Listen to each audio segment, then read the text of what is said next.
Salut à tous, donc c'est Arthur Serrière. Vous allez pouvoir suivre ma rentrée sur le circuit 70.3 Aix-en-Provence et les derniers entraînements qui précèdent cette course. Donc moi je viens du cross triathlon, du Xterra, c'est la discipline off-road.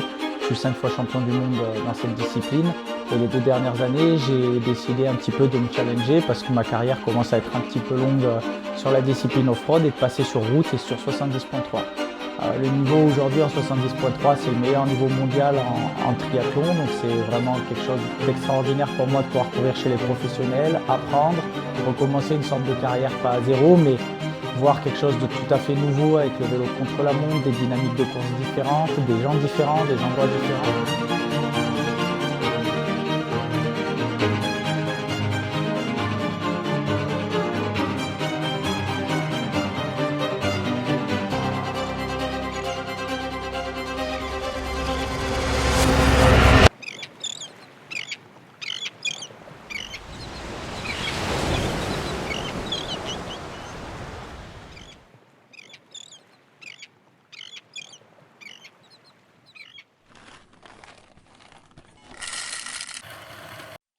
Donc là, on est la semaine avant Aix.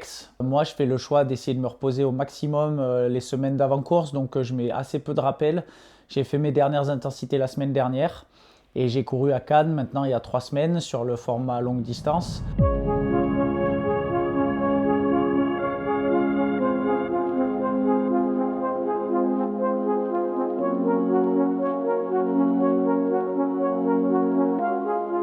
Là, n'attendre au libre, comme c'est la semaine d'avant la course et comme je fais pas d'intensité, le principe c'est toujours de garder un minimum de volume pour pas trop me désentraîner en fait pour les courses qui vont venir, pour garder un peu de sensation.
Ouais, jour férié, pas de piscine d'ouverte. On est à 3 jours de Aix-en-Provence. J'en ai profité, là il y avait beaucoup de monde du Montpellier Triathlon qui nageait, donc j'ai un peu nagé dans les pieds, un peu fait du spécifique. Rien de particulier, j'ai essayé de rester vraiment tranquille.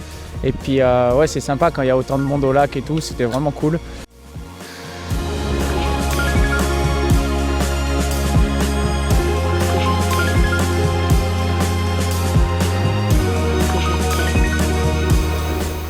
On rentre à la maison, un petit vélo et puis basta. Au niveau des intensités, je me suis concentré vraiment 10 jours avant la course à essayer de refaire 2-3 choses un peu plus rapides à pied, un petit peu plus rapides à vélo. Le principal, c'est pour moi de se reposer, d'essayer de faire remonter un peu de forme. Je suis arrivé à Montpellier, moi, pour les études et parce que le temps est plus clément qu'en Auvergne, même si j'adore l'Auvergne. Et j'ai rencontré Aurélien, j'ai bien accroché, c'est un personnage un peu haut en couleur.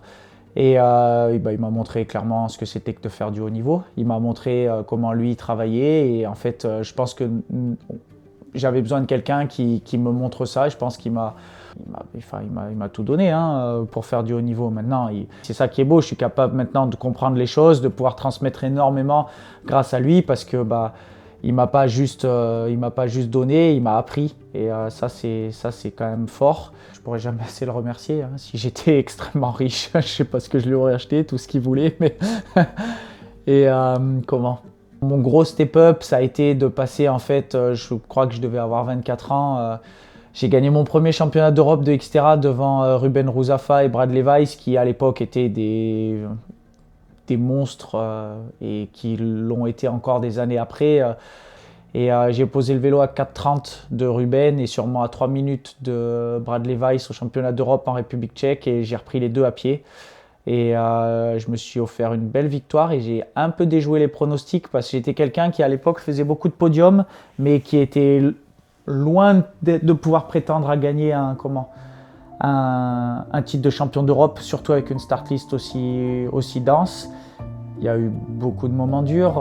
L'année dernière, je me suis quand même cassé le tibia. J'ai couru après ma forme toute la saison. Ça a été particulier. Je vais dire qu'on apprend plus dans les moments difficiles parce qu'on se remet forcément en question.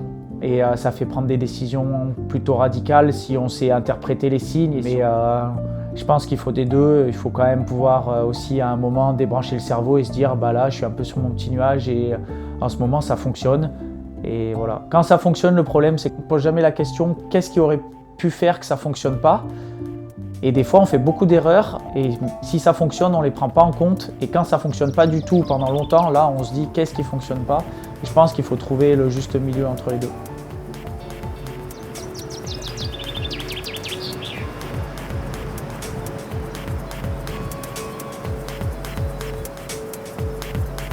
Là, c'est un vélo d'1h30, il n'y a pas de travail spécifique, c'est juste du plaisir, c'est de la balade, il faut faire un peu tourner le sang.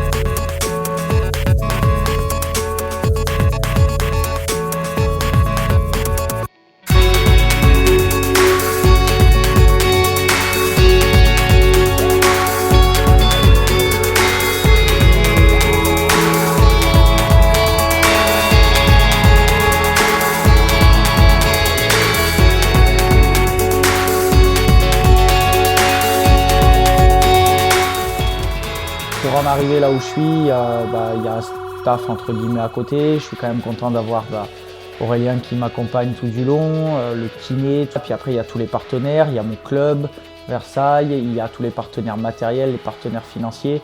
Il y a des gens qui ont beaucoup compté pour moi et je tiens à remercier l'ensemble des gens qui sont derrière moi, qui m'aident pour vivre de ma passion et surtout être dans les meilleures dispositions pour courir à haut niveau. Mais en tout cas, tous ceux qui me soutiennent, c'est que je les ai choisis en priorité, donc merci à vous.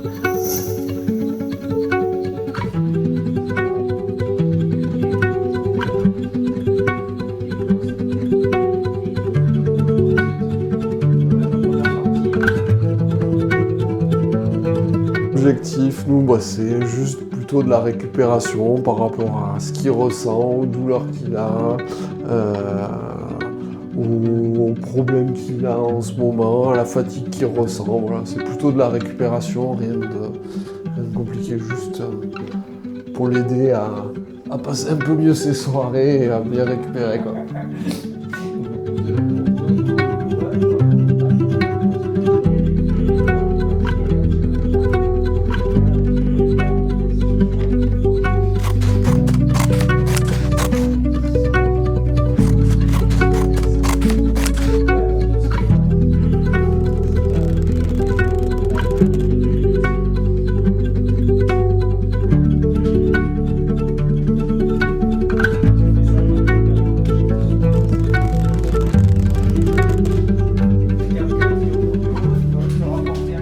Aurélien Lebrun, j'ai des plans qui sont plutôt établis mais plutôt libres, c'est-à-dire qu'on le fait plutôt ensemble, on ajuste assez en fonction du moment et tout, mais j'ai énormément de liberté parce que quand on a 10 ans derrière soi d'entraînement, on sait un petit peu ce qui fonctionne pas, mais j'ai le droit de regard extérieur avec Aurélien. En gros, moi je m'entraîne le plus possible en hiver, j'essaie d'être le plus possible fatigué, c'est des semaines très routinière où je change uniquement les intensités, mais l'agencement de la semaine reste quasiment similaire tout le temps. Et après, j'ai une période plutôt estivale où je m'entraîne moins et où le but est d'être le plus frais possible et justement d'aller travailler avec un peu plus de fraîcheur et d'être le moins fatigué possible sur les courses. Par exemple, en hiver, ça représente un volume entre 33 et 40 heures par semaine sur une vingtaine de semaines, pas de jour off. etc. Ça s'enchaîne. Et en été, c'est plutôt entre 20 et 30 heures, ça dépend vraiment s'il y a la course le week-end ou pas. Et en été aussi, je remettrai des stages en altitude parce que ça fonctionne très bien sur moi.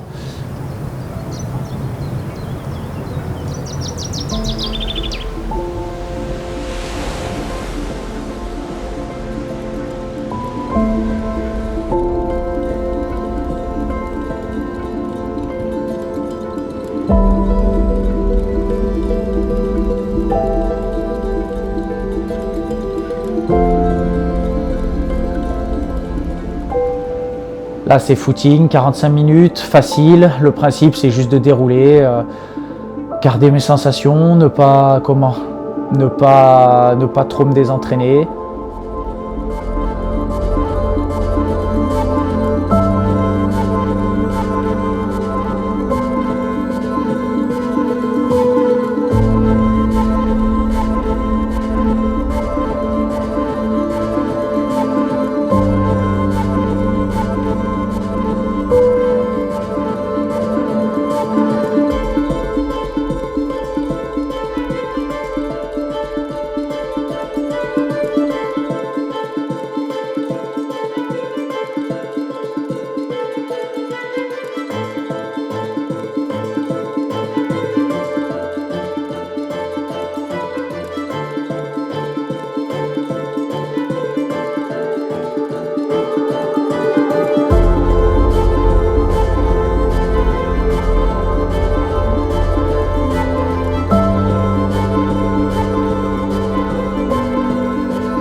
Pour cette année, je vais faire donc du coup quelques 70.3 en pro. Surtout en début de saison, en essayant de me qualifier pour Nice au championnat du monde et les grands championnats de Xterra, donc championnat d'Europe, championnat du monde en fin de saison et quelques grosses courses en Xterra. La deuxième partie de ma saison va surtout être en fonction de si je suis qualifié ou non pour les championnats du monde à Nice de 70.3. Et si je suis qualifié, je préparerai en priorité ça. Si je ne suis pas qualifié, j'aurai un peu plus de liberté pour sûrement aller courir sur des 70.3 en Europe et un peu plus de Xterra. Ou même, pourquoi pas, aller faire quelques triathlons longue distance connus en France. Je ne sais pas trop encore. Après, ça fait maintenant un petit paquet d'années que je vis que du triathlon. Mais c'est quand même fabuleux de pouvoir se dire que je me suis donné les moyens personnellement d'arriver au plus haut niveau et de pouvoir faire que ça dans ma vie. Et on voyage beaucoup, on voit beaucoup de choses. Après, il y a des moments difficiles, il y a des moments plus faciles. On passe d'un extrême à l'autre. Et ouais, c'est les émotions qu'on vit qu'une seule fois dans notre vie.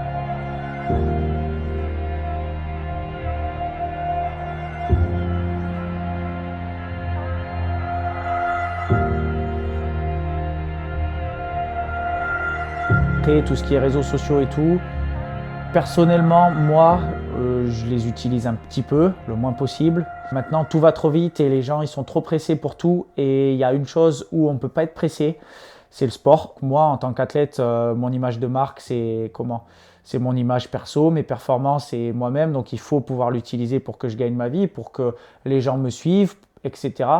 Après, en tant qu'athlète de haut niveau, je pense que c'est délétère à la performance. La littérature, elle le montre que c'est extrêmement néfaste pour la dopamine dans le cerveau, c'est extrêmement néfaste pour beaucoup de choses. On crée énormément de fatigue qui sert strictement à rien. Et en plus de ça, on a toutes les dérives mentales de comparaison, de confiance en soi.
La philosophie, c'est pas d'avoir la belle séance, la séance qui claque, comme beaucoup d'athlètes font.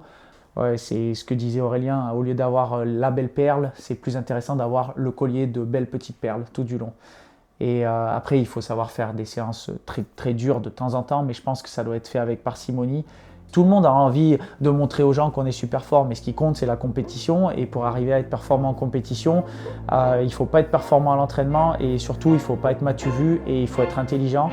Et il y a des gens qui réfléchissent à ça. Et en tout cas, pour moi, je pense qu'il faut être un peu plus critique là-dessus et pas aller trop vite.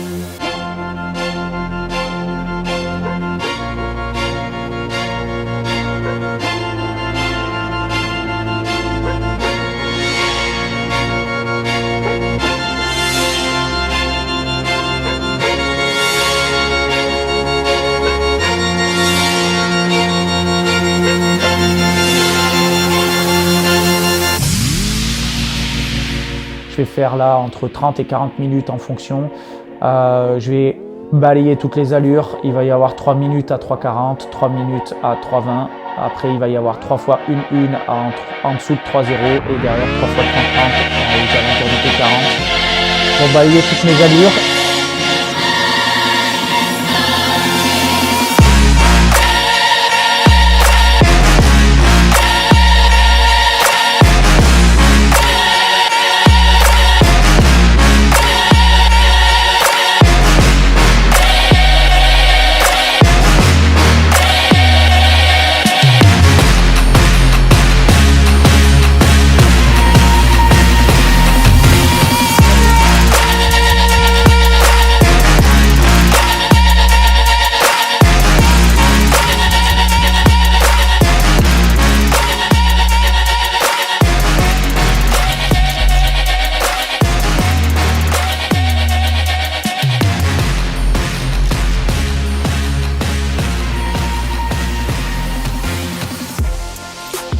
En tout cas, moi, je ne pense pas être quelqu'un de très talentueux de base.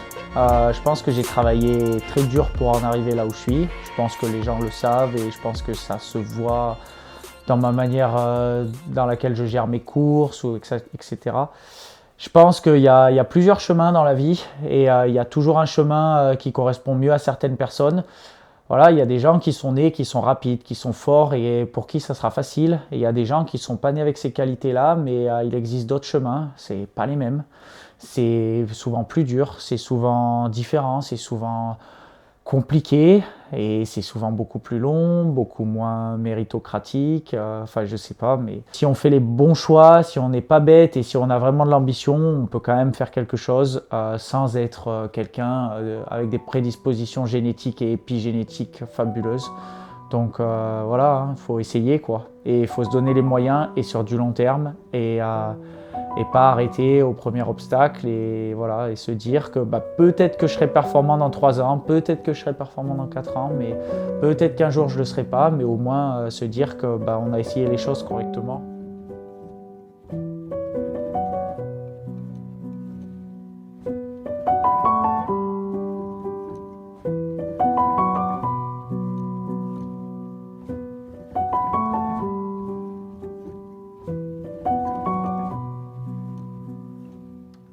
Ciao.